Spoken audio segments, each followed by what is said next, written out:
नमस्कार बच्चों। आज इस क्लास में जिस टॉपिक को हम लोग देखने जा रहे हैं वो आपके क्लास 10th में स्पेशली आज यदि हम चर्चा करें तो उन बच्चों के लिए जो बच्चे क्लास 10th में पढ़ रहे हैं सीबीएसई बोर्ड में या आईसीएसई बोर्ड में, उनके सिलेबस के अनुसार हमने तद्धित प्रत्यय को प्रारंभ किया है। ठीक है, चलिए पहले देखते हैं मतुप प्रत्यय। पहला जो आपका प्रत्यय है वो है मतुप।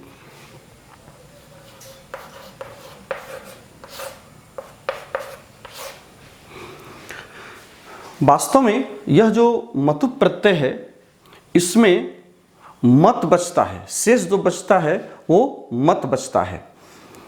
पहले मैं चाहता हूं कि इसके विषय में और कुछ आपको मैं बता दूं। पहले भरबली में आपसे कुछ बताना चाहता हूं। वास्तव में इससे पहले हम लोगों ने जिस प्रत्यय की चर्चा किया था वो प्रत्यय था आपका कृदंत प्रत्यय। कृदंत प्रत्यय जो डायरेक्ट धातु से लगता हो, कृदंत प्रत्यय वह होता है जो डायरेक्ट धातु से लगता हो। तो वैसे प्रत्ययों को हम लोगों ने पढ़ लिया था, जैसे कि पठ धातु है तो उससे कत्वा लगा करके पठित्वा हुआ, या पठ से अक्ता लगा तो पठिता हुआ। तो इस प्रकार से डायरेक्ट धातु से लगने वाले प्रत्यय को हम लोगों ने पढ़ा था, जिसको कि हम लोग कृदंत हमने उसे नाम दिया। अगला जो आज जो हम लोग प्रत्यय पढ़ने जा रहे हैं, इस प्रत्यय में तद्धित प्रत्यय के अंतर्गत तद्धित प्रत्यय वो होता है जो धातु से न लग करके केवल शब्द से लगता है। ठीक है, तो शब्द में कैसे शब्द, तो जैसे कि संज्ञा है, सर्वनाम है या विशेषण है, तो ऐसे शब्दों से लग करके तद्धित प्रत्यय का निर्माण होता है। कई बार ऐसा भी शब्द होता है कि उन शब्दों के एक विशेष अर्थ निकालने के लिए, ठीक है ना, जैसे कि हमें किसी चीज़ की विद्यमानता को बताना है कि इसमें ये चीज़ विद्यमान है या उसके पास है या इसमें है, तो इस प्रकार के अर्थ को बताने के लिए हम लोग इस तद्धित प्रत्यय का सहारा लेते हैं। ठीक है, जैसे कि हम कहते हैं कि ये काफ़ी धन वाला है तो धनवान, तो जब धनवान कहते हैं तो इससे पता चलता है कि उसके पास काफ़ी धन विद्यमान है, उस व्यक्ति के पास काफ़ी धन है ना, तो उसमें है मतलब उस व्यक्ति में है खास। तो उसके जब विद्यमानता के अर्थ को बताता हो, कहने का मतलब ये है आपका कि एक तरह से उसके यदि दूसरे शब्दों में कहा जाए तो वाला या वान जिस शब्द के साथ हम लोग जोड़ते हैं, उन अर्थों के प्रयोग के लिए हम लोग मतुप प्रत्यय का भी प्रयोग करते हैं। या और भी कुछ प्रत्यय हैं जैसे ईणी प्रत्यय है ना, या ठक है, उन सभी प्रत्ययों का भी अर्थ जो है सामान्यतः वाला या वान अर्थ में होता है। तो यहाँ भी यही बातें हैं, शब्दों के साथ यहाँ हम लोग जिस प्रत्यय को लगाने जा रहे हैं वो प्रत्यय आपका तद्धित प्रत्यय है। ठीक है, अब चलिए इस तद्धित प्रत्यय के अंतर्गत पहला जो प्रत्यय हम लोग देख रहे हैं आज वो है मतुप प्रत्यय। तो मतुप प्रत्यय में पहले इसमें जो कुछ है उसको पॉइंट वाइज हम लोग यदि देख लें तो ज़्यादा आसान होता है। यह प्रत्यय है ना, यह प्रत्यय विद्यमानता अर्थ में है ना, विद्यमानता या इसको वान या वाला अर्थ कह सकते हैं, वान या वाला, इन अर्थों में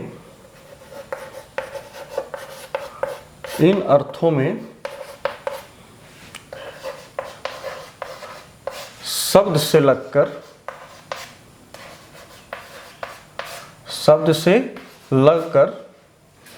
विशेषण बनता है, शब्द से लग करके विशेषण बनता है। ठीक है, दूसरा इसमें पॉइंट है,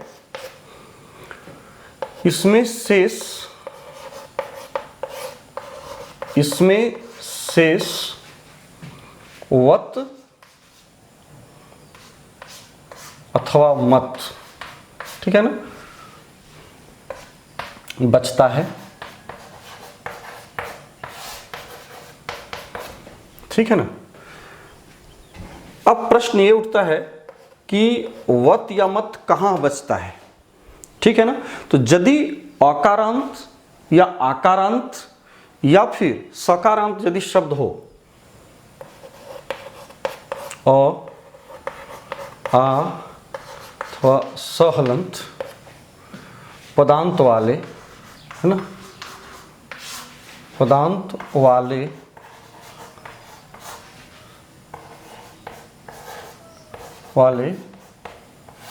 शब्दों में वत् होता है।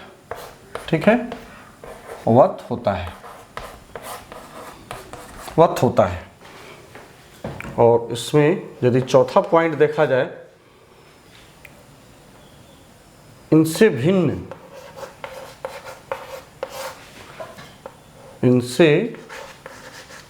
इनसे भिन्न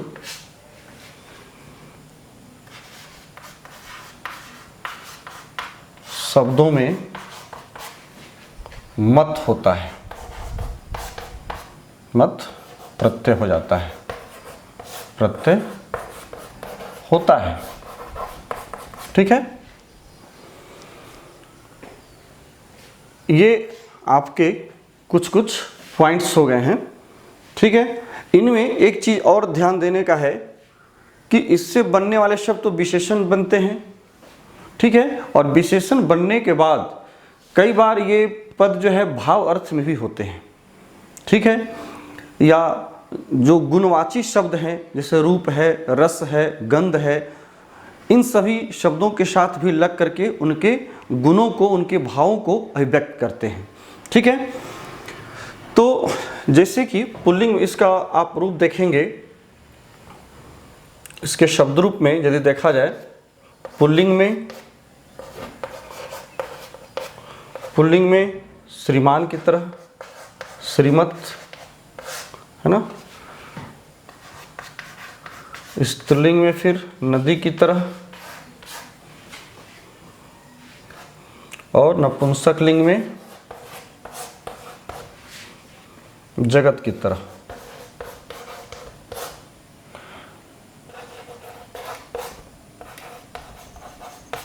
ठीक है, इसके रूप होते हैं। पुल्लिंग में श्रीमत की तरह, स्त्रीलिंग में नदी की तरह, और नपुंसक लिंग में जगत की तरह इसके रूप चलते हैं। ठीक है, अब हम इनके जरा एक बार से फिर से मैं एक बार चाहता हूं कि आपको मैं समझा दूं। यह प्रत्यक्षतः विद्यमानता अथवा वान अथवा वाला, इन सभी अर्थों में शब्द से लग करके, ध्यान देना यहां पर किससे लगता है, धातु से नहीं लगता है, धातु से नहीं लग करके किसी न किसी शब्द से लगता है। ये चाहे शब्द में संज्ञा हो, सर्वनाम हो आदि, तो इससे लग करके फिर ये विशेषण भी बनता है। कहने का मतलब है कि जब भी विशेषण बनेगा तो उसका कोई ना कोई विशेष्य होगा। ठीक है, तो उस विशेष्य के अनुसार इसका विशेषण बदलते चला जाएगा।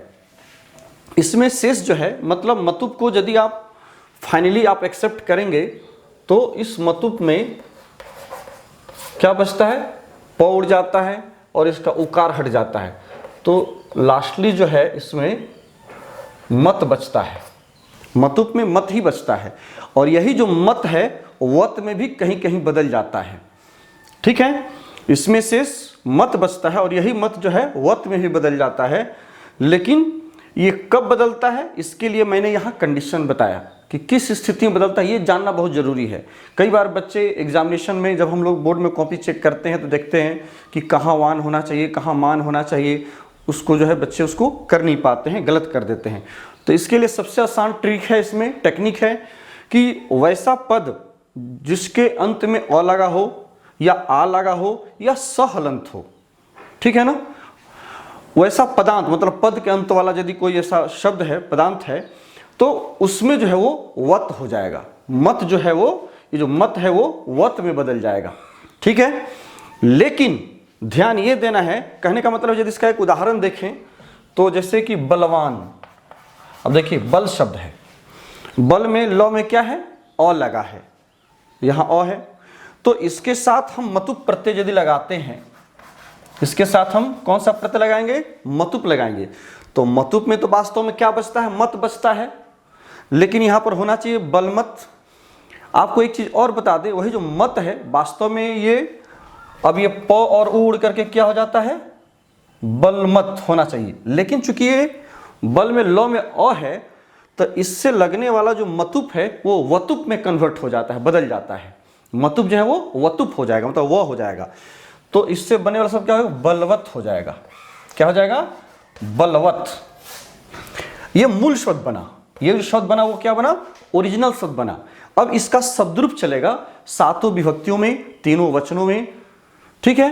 तो जब शब्द रूप चलाइएगा तो वत जो है वान में बदल जाता है, ठीक है। मतलब कहने का है कि बलवान, इसका जब रूप चलाइएगा तो हो जाएगा बलवान। तो बलवान, बलवंतो, बलवंतो, बलवंतः, ठीक है। अब देखिए ये इसका रूप जो है ये पुल्लिंग में चलने लगा। ये प्रथमा एक वचन का रूप है, मूल शब्द हो गया बलवत, जब रूप चला तो बलवान, बलवंतो, बलवंतः।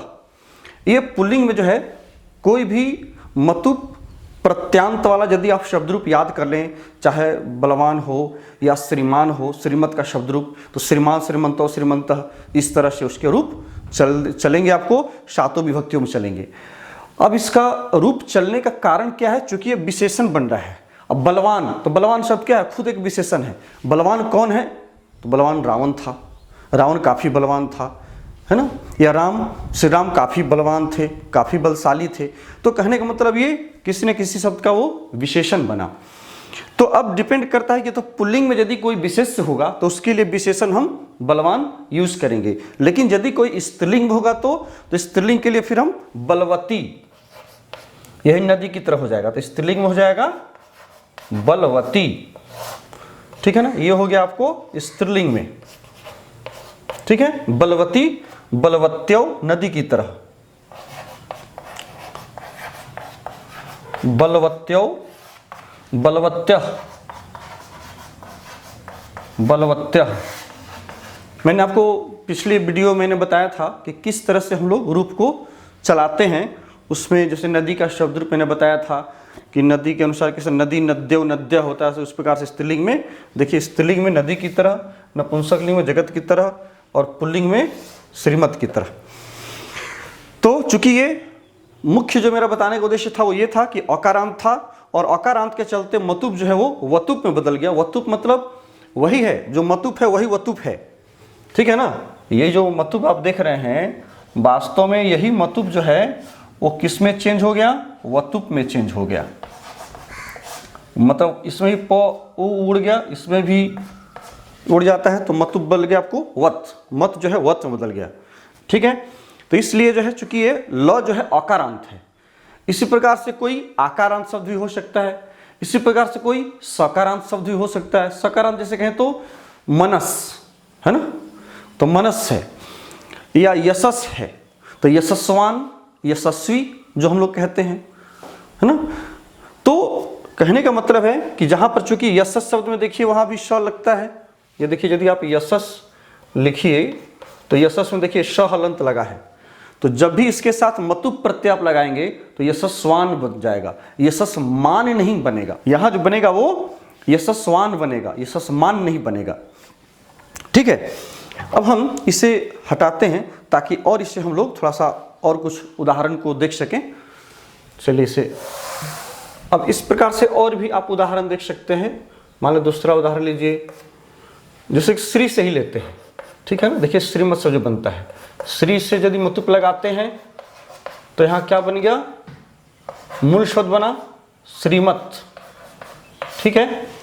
और यही श्रीमत जो है जब शब्द रूप चलने लगता है तो श्रीमान, श्रीमंतो, श्रीमंतः, ऐसे रूप चलने लगता है। तो ये यही श्रीमत जो है श्रीमान में रूप बदल जाता है। जैसे जब इसका शब्द रूप आप चलाने लगेंगे तो पुल्लिंग में बन जाएगा ये श्रीमान, श्रीमंतो, श्रीमान, श्रीमंतो, श्रीमंतः, है ना। इसका रूप आपको पुल्लिंग में ये चलने लगता है, ठीक है ना। ये रूप पुल्लिंग में चलने लगता है। इसी प्रकार से श्रीमत तो पुल्लिंग में हुआ, यदि इसका स्त्रीलिंग में चलाइएगा तो श्रीमती, श्रीमत्यो, श्रीमत्यः, नदी की तरह रूप बैठा दीजिएगा। फिर जब नपुंसकलिंग में चलाना होगा तो श्रीमत, जगत, जगती, जगंती, इस तरह से श्रीमत को आप रूप चला देंगे। तो कहने का मतलब है कि अलग अलग जैसा इसका विशेष होगा जिस विभक्ति के जिस वचन में होगा उसी विभक्ति के उसी वचन में मतुप प्रत्यय से बने हुए उस शब्द को आपको लेकर के जाना पड़ेगा, तभी वो सही रूप बनेगा। ठीक है, और भी इससे आप देख सकते हैं। तीसरा उदाहरण आप यदि लें तो जैसे रूप, रूप से यदि मतुप लगाते हैं आप, ठीक है, तो क्या हो गया, रूपवत मूल शब्द बना, रूपवत, और जब रूप चलेगा तो रूपवान हो जाएगा, रूपवान, पुल्लिंग में रूपवान, स्त्रीलिंग में रूपवती, है ना, स्त्रीलिंग रूप, तो रूपवान, रूपवंतो, रूपवंत, इस तरह से रूप इसका चलेगा श्रीमान की तरह। इसी तरह से आप और भी देख सकते हैं, बुद्धि से आप लगाइए, बुद्धि से आपने मतुप लगाया, तो बुद्धि से आपने मतुप लगाया तो क्या हो गया, बुद्धिमत, जो मूल शब्द बना वो बन गया आपको बुद्धिमत बन गया। और जैसे इसका आप रूप चलाएंगे तो हो जाएगा बुद्धिमान, बुद्धिमान, बुद्धिमंतो, बुद्धिमंतः, ठीक है ना, बुद्धिमान, बुद्धिमंतो, बुद्धिमंतः, श्रीमान, श्रीमंतो, श्रीमंतः की तरह तीनों वचनों में इसका रूप चलेगा। तो यहां एक चीज देखिएगा, यही देख लीजिए, यहां आया वान और यहां आया मान, ठीक है, यहां वान है और यहां मान है। यहां पर मान क्यों हो गया, क्योंकि देखिए बुद्धि में इकारांत शब्द लगा हुआ है, इसी प्रकार से श्री में देखिए दीर्घ इकारांत शब्द लगा है, इसलिए ये हो गया श्रीमान, यहां में देखिए मान लगा हुआ है। लेकिन यहां वान क्यों हो गया, क्योंकि यहां पर रूप में अकारांत शब्द है, तो अकारांत हो, आकारांत हो या स हलंत वाला हो, जैसे कि मैंने बताया था आपको यश से जोड़ करके यशस्वान, जिससे कि यशस्वी जो हम लोग कहते हैं, तो उसी प्रकार से यशस्वान हो गया, तो यशस्वान, यशस्वंतो, यशस्वंतः, यश वाला। तो इस प्रकार से ये जो सारे शब्द हैं सभी के सभी देखेंगे कोई ना कोई संज्ञा है। श्री मतलब शोभा अथवा लक्ष्मी, दोनों को कहते हैं श्री शब्द। रूप गुणवाची है, गुण की विशेषता को बताता है। बुद्धि भी संज्ञा है, तो कहने यही संज्ञा या गुणवाची शब्दों के साथ या सर्वनाम शब्दों के साथ लग करके ये भी किसी न किसी का वो विशेषण बनता है और अपने विशेष्य के अनुसार उसके रूप चलते रहते हैं। ठीक है, तो कहने का और एक मुख्य इसका जो पर्पस है वो ये है कि फाइनली यदि आप देखें तो ये सारे के सारे मतुप प्रत्यांत जो शब्द होते हैं इस तद्धित प्रत्यय में, एक चीज आपको बहुत कॉमन लगेगा कि सभी में देखेंगे कि वाला या विद्यमानता के अर्थ को बताता है। जैसे यहां देखिए अरूपवान कहते हैं, रूपवान मतलब क्या, रूप वाला। श्रीमान मतलब श्री वाला, लक्ष्मीवान जिसको हम लोग कहते हैं लक्ष्मी वाला। बुद्धिमान, बुद्धि वाला, जिसके पास बुद्धि है वो बुद्धिमान है, मतलब उसके अंदर बुद्धि विद्यमान है, विद्यमानता के अर्थ को बताता है कि उसमें है, उसके पास है। तो जो हम लोग अपनी भाषा में ये जो शब्द प्रयोग करते हैं उसके पास बुद्धि है इसलिए वो बुद्धिमान है। तो कहने का मतलब है कि इस तरह से इसके अर्थों को हम लोग निकालते हैं और प्रश्न ये उठता है कि परीक्षा में इसके जो प्रश्न पूछे जाएंगे वो कैसे पूछे जाएंगे।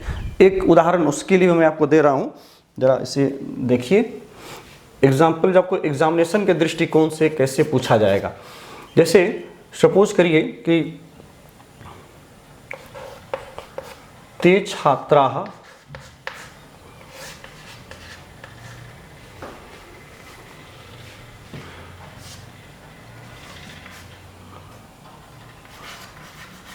शक्ति जोड़ मतुप, इससे जो है संति।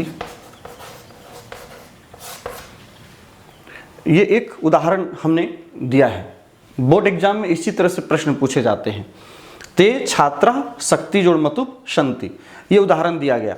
अब ये देखिए कि शक्ति से मतुप प्रत्यय आपको लगाना है, लेकिन शक्ति से जो मतुप प्रत्यय लगाइएगा अब डिपेंड करता है इसका रूप तो बनेगा शक्तिमत, मूल शब्द की तरह श्रीमत बना, ये सभी का सभी मूल शब्द बन रहा है। और फिर जब इसका मूल शब्द बनने के मत जो है वो मान में बदल जाएगा और जो वत है वो वान में बदल जाएगा। तो यहाँ जो शक्ति से मतुप लगा वास्तव में आप देखेंगे तो रूप क्या बन गया, शक्तिमत बना। अब प्रश्न ये उठता है कि आपके पास 3 ऑप्शन आता है, पुल्लिंग, स्त्रीलिंग, नपुंसकलिंग। तो इन तीनों ऑप्शनों में आपको जो विकल्प मिलते हैं तो इनमें से पुल्लिंग लगाएंगे कि स्त्रीलिंग लगाएंगे। या नपुंसक लिंग लगाएंगे। तो ये डिपेंड करता है किस पर, इसके विशेष्य पर। तो यहां पर इसका विशेष्य क्या है, छात्रा है, छात्रा। तो कहने का मतलब कि इसके अनुसार, इस छात्र के अनुसार जो है शक्ति से मतुप लगा करके जो बनने वाला शब्द है उसका रूप चलाएंगे, इसको ध्यान में रख करके। तो ते छात्रा, वे सभी छात्र शक्तिमान हैं, काफी शक्ति वाले हैं, शक्ति वाला है ना, उसके पास काफी शक्ति है। तो शक्ति मतुप, तो जो रूप चलाएंगे तो क्या हो जाएगा, यदि आप शक्तिमान लिखते हैं, सपोज कीजिए कि हमारे दिमाग में आ गया कि शक्तिमान हमको लिखना है ना, शक्तिमान लिखना है, तो क्या ये सही है? शक्तिमान लिखेंगे तो नहीं, सही नहीं है। क्यों नहीं सही है? क्योंकि ये एक वचन का रूप है। देखिए यहाँ श्रीमान एक वचन का है, लेकिन यहाँ पर छात्रा क्या है, बहुवचन में है। तो फिर ये हम क्या करेंगे, इससे भी हम लेकर के बहुवचन में चले जाएंगे। तो क्या हो जाएगा सही, इसका रूप क्या होगा, शक्तिमान, श्रीमान श्रीमंतो श्रीमंत, तो शक्तिमान शक्तिमंतो शक्तिमंत। तो यहां हो जाएगा सही रूप क्या होगा, शक्तिमंत। ठीक है ना, चूंकि छात्रा बहुवचन में है इसलिए यहां पर हम शक्तिमंत शब्द सही इसका आंसर होगा। तो परीक्षा में, बोर्ड में जो कुछ प्रश्न पत्र आते हैं वो सभी के सभी इसी तरह से आपको वाक्य में पूछे जाते हैं, और वाक्य के अनुसार आपको जो है इसके विशेष्य को ध्यान में रख करके इसके रूप को आपको बदलना चाहिए। ये यदि जोड़ने वाला है तब, लेकिन यदि आपको जुड़ा हुआ पहले से ही दिया हुआ है तो आपको जब अलग करना होगा तो उसमें कोई परेशानी नहीं है, उसमें आपको रूप चलाने का उतना कोई झंझट नहीं होता है। तो डायरेक्ट जैसे अब शक्तिमंता है तो आप देख रहे हैं कि भाई मंता जो है बहुवचन का रूप बना हुआ है, मतुप प्रत्यय लगा है, तो चलो शक्ति अलग कर दिए, और इसका जो मूल प्रत्यय है मतुप प्रत्यय उसको लिखना चाहिए। मतलब कहने का है कि यदि इस तरह से एग्जाम में दिया रहे डायरेक्ट, तो आप क्या करें, शक्ति प्लस मतुप, बस ये आपका सही आंसर हो जाएगा। ठीक है, अगर आपको यहां पर शक्ति, इसको थोड़ा देर के लिए भूल जाइए, मान शक्ति प्लस मतुप नहीं है, शक्ति मंतः दिया हुआ है, तो फिर क्या करेंगे, शक्ति प्लस मतुप अलग करके फिर उसको हम आगे बढ़ जाएंगे, जैसे वैसे हम लिख देंगे। ठीक है, तो इस तरह से अलग अलग रूपों को आप चला सकते हैं। इसी प्रकार से आप स्त्रीलिंग का भी उदाहरण चाहें तो एक आप देख सकते हैं। लता एका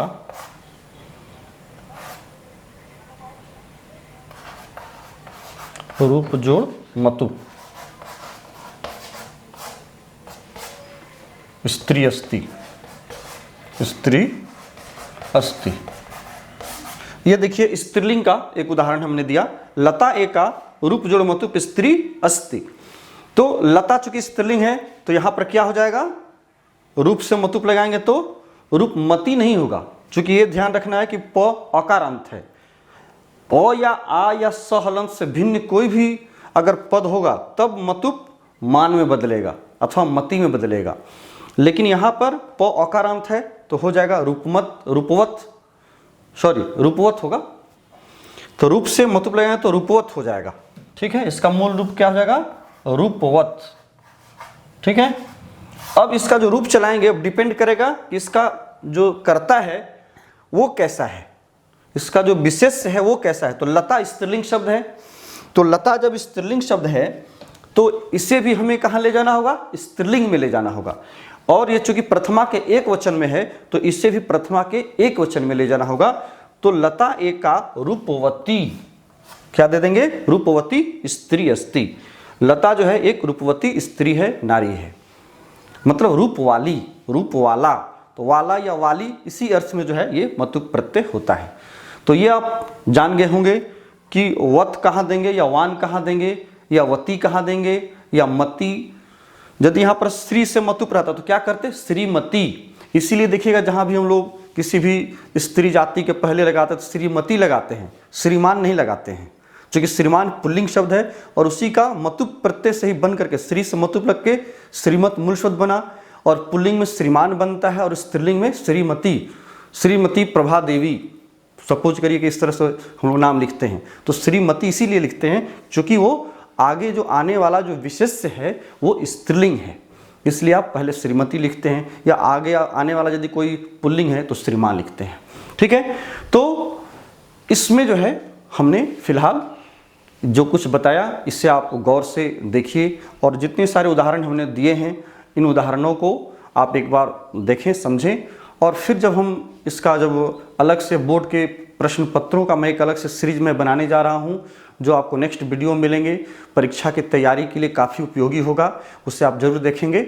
ठीक है ना। जितने सारे बोर्ड के प्रश्न 5 साल या 10 साल का है, सारा कलेक्शन, प्रत्यय का एक जगह, संधि का एक जगह, इस तरह से सभी चीज़ों का, सारे ग्रामर का और जो आपका और भी जो बुक से संबंधित है उस सब का अलग अलग कलेक्शन मैं बनाने जा रहा हूँ और आपके सामने वो उपलब्ध होगा आने वाला समय में। ठीक है। तो बस इस प्रत्यय को हम यहीं समाप्त करते हैं। फिर नेक्स्ट क्लास में नेक्स्ट प्रत्यय ठक प्रत्यय के साथ आपसे मुलाकात होगी। तब तक के लिए आज्ञा दीजिए। बहुत बहुत धन्यवाद। Thank you.